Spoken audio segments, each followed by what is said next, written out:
ಇವತ್ತಿಲ್ಲಿ ನಿಜ ಬಣ್ಣ ಬಯಲಾಗಿದೆ. ಈ ಹುಡುಗಿ ಮೊನ್ನೆ ಶನಿವಾರ ದಿನ ಸುಸೈಡ್ ಮಾಡಲಿಕ್ಕೆ ಹೋಗಿದ್ದಾಳೆ. ನಮಿತಾ ನನಗೆ ಫೋನ್ ಮಾಡಿ ಹೇಳಿದ್ರು, ಪ್ರತಿ ದಿನ ಸಾಯ್ತಾ ಇದ್ದಾರೆ ಈ ಫ್ಯಾಮಿಲಿ, ಇವರ ದುಡ್ಡು ಯಾರಿಗೆ ಬೇಡ. ಮತ್ತೆ ಅವಳ ಮುಖ ಎಲ್ಲ ನೀವು ಬ್ಲರ್ ಮಾಡೋದು ಅಗತ್ಯ ಇಲ್ಲ. ಸ್ವ ಇಚ್ಛೆಯಿಂದ ಧೈರ್ಯದಲ್ಲಿ ಅವಳು ಬಂದಿಲ್ಲಿ ಕುತ್ಕೊಂಡಿದ್ದಾಳೆ. ಬಿಕಾಸ್ ಲೈಫ್ ಏನಿದೆ ಅದು ಇವತ್ತು ನಾಳೆಗೆಲ್ಲ. ಅವನು ಯಾರು ಇವಳಿಗೆ ನ್ಯಾಯ ಕೊಡಿಸ್ಲಿಕ್ಕೆ? ಇವಳ ಲೈಫನ್ನು ಇವಳು ಲೀಡ್ ಮಾಡಬೇಕು.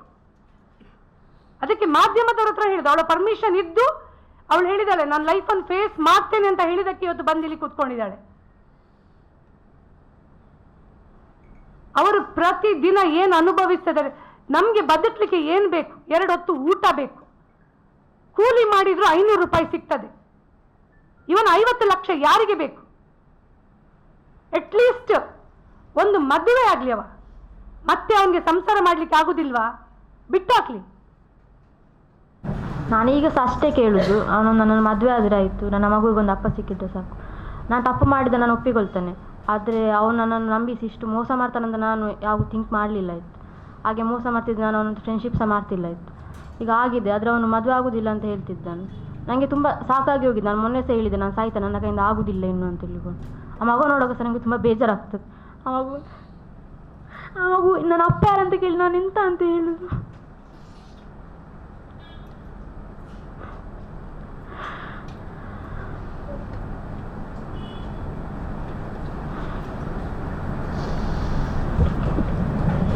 ನೋಡಿ, ಅವರಿಗೆ ವಿಷಯ ಅಂತಂದರೆ ಏನು ಮಾತಾಡಲಿಕ್ಕೆ ಅವರು ಹೆದರ್ತಾರೆ. ಯಾಕೆಂದರೆ ಎಲ್ಲರೂ ಅವ್ರನ್ನ ದಬಾಯಿಸುವವರು ಇರುವುದು ಈ ಸಮಾಜದಲ್ಲಿ. ಮಾತಾಡಬೇಡ, ಹೀಗೆ ಹೇಳು, ಹಾಗೆ ಹೇಳು ಅಂತ. ಮಗುಗೆ ನ್ಯಾಯ ಕೊಡಿಸಿ, ಮಗು ಅವಂದೇ, ಯಾರ್ದಲ್ಲ ಬೇರೆಯವ್ರಿಗೆ. DNA ಟೆಸ್ಟ್ ಎಲ್ಲ ಬಂದಾಗಿದೆ, ಮಗು ಅವಂದೇ ಅಂತ ಆಗಿದೆ. ಈಗನೂ ಮದುವೆಗೆ ಒಪ್ತಾ ಇಲ್ಲ ಅಂತ ಹೇಳಿದರೆ ಅವನಿಗೆ ಅವಳೊಟ್ಟಿಗೆ ಎಂಜಾಯ್ ಮಾಡುವಾಗ ಅವನಿಗೆ ಬೇಕಿತ್ತು ಅವಳು, ಈಗ ಬೇಡ ಅವನಿಗೆ. ಈಗ ನನಗೆ ಇಷ್ಟ ಇಲ್ಲ, ನನಗೆ 21 ವರ್ಷ ಆಗಿದೆ, ಆವಾಗ ಡಿಸಿಷನ್ ಆಗೋದಿಲ್ಲ, ಇವಾಗ ತಗೊಳ್ಬೋದಲ್ಲ ಅವನಿಗೆ. ಅವ್ರ ಮನೆಯವರು ಹೇಳ್ತಿದ್ದಾರೆ ಅವನಿಗೆ ಇಷ್ಟ ಇಲ್ಲ ಅಂತ. ಅವನಿಗೆ ಇಷ್ಟ ಇದ್ದಾಗೆ ಅವರು ಹುಡುಗಿಯರನ್ನು ಚೇಂಜ್ ಮಾಡ್ಕೊಂಡು ಹೋಗ್ತಾರಾ? ಈಗ ನನ್ನ ಮಗಳಿಗೆ ಆದ ಪರಿಸ್ಥಿತಿ ಇನ್ನೊಂದು ಹೆಣ್ಣು ಮಗಳಿಗೆ ಬರಬಾರ್ದು. ಎಲ್ಲರ ಮನೆಯಲ್ಲಿ ಹೆಣ್ಣು ಮಕ್ಕಳಿದ್ದಾರೆ. ಎಲ್ಲರ ಹತ್ರ ನಾನು ಕೇಳೋದು ಇಷ್ಟೇ, ಎಲ್ಲರೂ ಸೇರಿ ನಮಗೆ ನ್ಯಾಯ ಕೊಡಿಸ್ಲಿಕ್ಕೋಸ್ಕರ ಎಲ್ಲರೂ ಸಪೋರ್ಟ್ ಮಾಡಿ.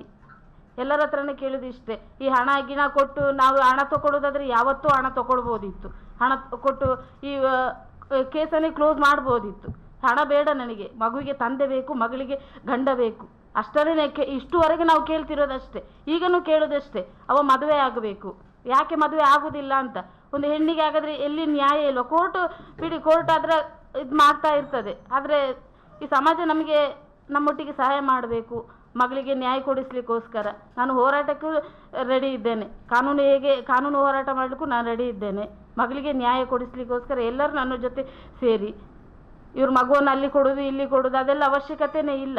ಮಗುವಿಗೆ ನಾವಿದ್ದೇವೆ, ಅವ್ರಿಗೆ ಮಗು ಅಗತ್ಯ ಇಲ್ಲದೆ ಇರ್ಬೋದು.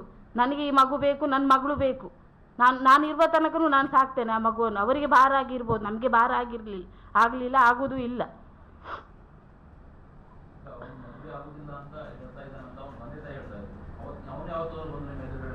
ಅವ್ನು ಬಂದು ಕುತ್ಕೊಳ್ಬೇಕಲ್ಲ ಸರ್. ಈಗ ಇಷ್ಟು 3 ತಿಂಗಳು ಮೀಟಿಂಗ್ ಮಾಡಿದ್ರಲ್ಲ, ಬಂದು ಕುತ್ಕೊಳ್ಳಿ ಅಲ್ಲವ? ಯಾಕೆ ಬರೋದಿಲ್ಲವ? ಯಾಕೆ ಬರೋದಿಲ್ಲ? ನಾವು ಬರೋದೇ ಇಲ್ಲ. ಅವರ ತಂದೆ ತಾಯಿ ಕರ್ಕೊಂಡೇ ಬರೋದಿಲ್ಲ ಅವನನ್ನು. ತಂದೆ ತಾಯಿ ಬರಲಿಲ್ಲ, ತಂದೆ ಬಂದು ಇಲ್ಲ ಮಗ ಒಪ್ಪುದಿಲ್ಲ ಅಂತ ಹೇಳ್ತಾನೆ 3 ತಿಂಗಳಿಂದ. ನಾನು ಆಗುದಿಲ್ಲ. ಯಾಕೆ? ತಂದೆಗೆ ಮಗನನ್ನು ಬಗ್ಗಿಸ್ಲಿಕ್ಕೆ ಆಗುದಿಲ್ವಾ? ಮಾಡಿದನಲ್ಲ, ತಪ್ಪು ಮಾಡಿದನಲ್ಲ. ಈಗ ತಪ್ಪು ಮಾಡಿದ ಅವನನ್ನೇ ಅವರು ಹಿಡ್ಕೊಂಡು ಇದು ಮಾಡ್ತಿದ್ದಾರಲ್ಲ. ಹಾಗಾದ್ರೆ ನನ್ನ ಮಗಳಿಗೆ ನ್ಯಾಯ ಇಲ್ವಾ? ಮಾಡ್ಲಿಕ್ಕೆ ಒಟ್ಟಿಗೆ ಅಲ್ವಾ ಸೇರ್ಕೊಂಡದವರು? ಅವಳ ಪರ್ಮಿಷನ್ ತಗೊಂಡೇ ಅಲ್ವಾ ಬಂದದ್ದು? ಈಗ ಮಗು ಬೇಡ ಅಂತ ಹೇಳಿದ್ರೆ ಅದಕ್ಕೆ ಅರ್ಥ ಉಂಟಾ?